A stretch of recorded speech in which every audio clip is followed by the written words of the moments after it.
ಸಮಯ ಬಂದಿದೆ. ಭಗವಂತನ ಒಳಗೆ ಇಡೀ ಸೃಷ್ಟಿಯೇ ಇರುತ್ತದೆ ಎಂದು.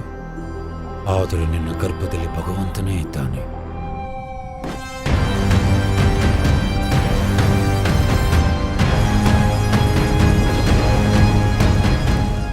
ನಾಳೆಗೋಸ್ಕರ ಇವತ್ತೇ ನಿನ್ನ ಸಾಯಿಸ್ಬಿಟ್ರೆ ನಾಳೆ ಅನ್ನೋದು ಎಲ್ಲಿರುತ್ತೆ? ನಾನು ಕಾಪಾಡುತ್ತೇನೆ. ಒಂದು ದೊಡ್ಡ ಬೌಂಟಿ, ಒಂದು ಶಾಟ್, ಕಾಂಪ್ಲೆಕ್ಸ್ಗೆ ಹೋಗ್ಬಿಡ್ತೀನಿ.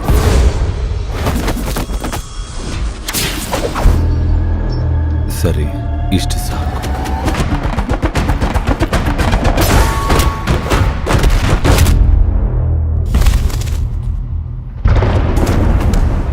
ಎಷ್ಟೇ ಯುಗಗಳಾದರೂ ಎಷ್ಟೇ ಅವಕಾಶಗಳನ್ನ ಕೊಟ್ಟರು ಮನುಷ್ಯ ಬದಲಾಗಲ್ಲ.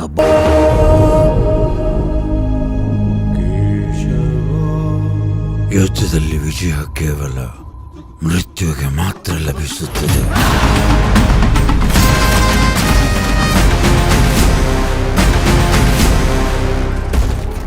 ಈ ಸಲ ಪ್ರಿಪೇರ್ ಆಗಿ ಬಂದಿದ್ದೀನಿ. ಬಾ.